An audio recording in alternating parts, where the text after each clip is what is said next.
हम्पी कर्नाटक के सबसे प्रमुख शहरों में से एक है, जो पर्यटन के लिहाज से भी सबसे सुंदर जगहों में से एक है। यहाँ आपको कई प्राचीन मंदिर व ऐतिहासिक स्थल देखने को मिल जाएंगे, जो आपको इतिहास के पन्ने पलटने पर मजबूर कर देंगे। इतना ही नहीं, यहाँ के बारे में कहा जाता है कि इस शहर का नाता रामायण काल से है। उस समय इस शहर को किष्किंधा के नाम से जाना जाता है। यही वो स्थान है जहाँ हनुमान जी की भेंट सुग्रीव से हुई थी। वहीं किष्किंधा जो पहले बाली और फिर सुग्रीव का राज्य था। प्राचीन समय से ही यहाँ रामायण काल की कई स्मृतियों के होने का दावा किया जाता रहा है, जो यहाँ देखने को मिलता है। हम्पी नगर में एक अनेगोंडी नामक गांव है, जहाँ एक अंजनाद्री नाम का पर्वत है। अंजनाद्री नाम से कुछ याद आया, नहीं आया तो बता देते हैं। ये वही जगह है जहाँ हनुमान जी का जन्म हुआ था। विजयनगर साम्राज्य की स्थापना राजा हरिहर ने की थी। विजयनगर का अर्थ है जीत का शहर। मध्ययुग के इस शक्तिशाली हिंदू साम्राज्य की स्थापना के बाद से ही इस पर लगातार आक्रमण हुए, लेकिन इस साम्राज्य के राजाओं ने इसका कड़ा जवाब दिया। ये साम्राज्य कभी दूसरों के अधीन नहीं रहा। हम्पी के मंदिरों और महलों के खंडहरों को देखकर जाना जा सकता है कि यह कितना भव्य रहा होगा। यहाँ दुनिया के सबसे बेहतरीन और विशालकाय मंदिर बने थे, जो अब खंडहर में बदल चुके हैं। यह माना जाता है कि एक समय में हम्पी रोम से भी समृद्ध नगर था। यहाँ मंदिरों की खूबसूरत श्रृंखला है, इसलिए इसे मंदिरों का शहर भी कहा जाता है। कृष्णदेव राय ने 1509 से 1529 के बीच हम्पी में शासन किया था।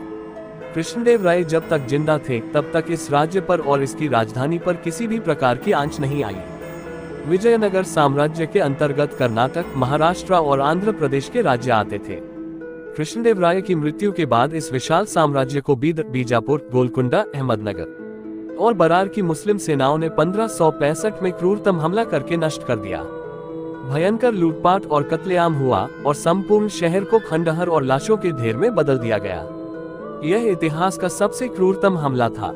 जैसा कि दिल्ली में नादिर शाह और अहमद शाह अब्दाली ने क्रूरतम हमला किया था। कृष्णदेव राय की मृत्यु के बाद अंत में केवल एक बिरार की मुस्लिम रियासत को छोड़कर बीजापुर, बीदर, गोलकोंडा तथा अहमदनगर के क्रूर मुस्लिम शासकों ने एक साथ विजयनगर पर आक्रमण कर दिया। तब राजा सदाशिव राय गद्दी पर थे, लेकिन उसके साथ राज्य के मुसलमानों और उसकी ही सेना की एक मुस्लिम टुकड़ी ने गद्दारी की। ये युद्ध तालिकोट में हुआ था। सेनापति राय ने इस संयुक्त मुस्लिम आक्रमण में विजयनगर की सेना का नेतृत्व किया। घमासान युद्ध के दौरान विजयनगर की सेना जीतने ही वाली थी कि उसके मुस्लिम कमांडर अपने अपने सैनिक जत्थे लेकर हमलावर सेना के साथ जा मिले। दोस्तों, मुस्लिम शुरू से ही धोखेबाज रहा है। इससे युद्ध का नजारा ही बदल गया। सेनापति आलिया राय कुछ सोच पाते उससे पूर्व ही उन्हें पकड़ लिया गया और तत्काल मार दिया गया। सदाशिव जानते थे कि जीत हमारी सेना की ही होनी है, लेकिन जब उसको विजयनगर की सेना की हार की खबर मिली तो वह जितना संभव हुआ उतनी धन संपत्ति समेटकर हम्पी नगर से पलायन कर गए। विजयनगर की सेना उस समय दक्षिण की अजेय सेना मानी जाती थी, लेकिन भारतीय हिंदू राजाओं की उदारता अक्सर उनके लिए घातक बन जाती है। तालिकोट के युद्ध में भी यही हुआ। 25 दिसंबर 1564 विजयनगर के पतन की तिथि बन गई। सदाशिव राय का शाही परिवार तब तक पेनुकोंडा, वर्तमान अनंतपुर जिले में स्थित है, पहुंच गया था। पेनुकोंडा को उसने अपनी नई राजधानी बनाया, लेकिन वहां भी नवाबों ने उसे चैन से नहीं रहने दिया।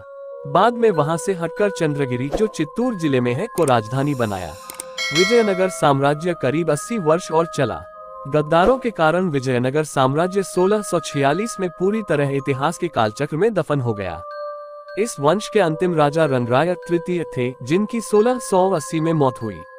आलिया राय के मारे जाते ही विजयनगर की सेना तितर बितर हो गई। मुस्लिम सेना ने विजयनगर पर कब्जा कर लिया।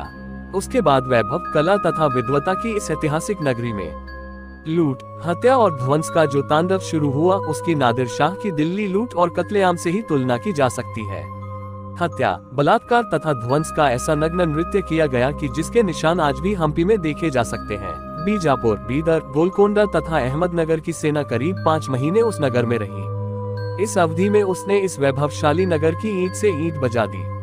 ग्रंथागारों व शिक्षा केंद्रों को आग की भेंट चढ़ा दिया गया। मंदिरों और मूर्तियों पर लगातार हथौड़े बरसते रहे। हमलावरों का एकमात्र लक्ष्य था विजयनगर का ध्वंस और उसकी लूट और सनातन संस्कृति को नष्ट करना।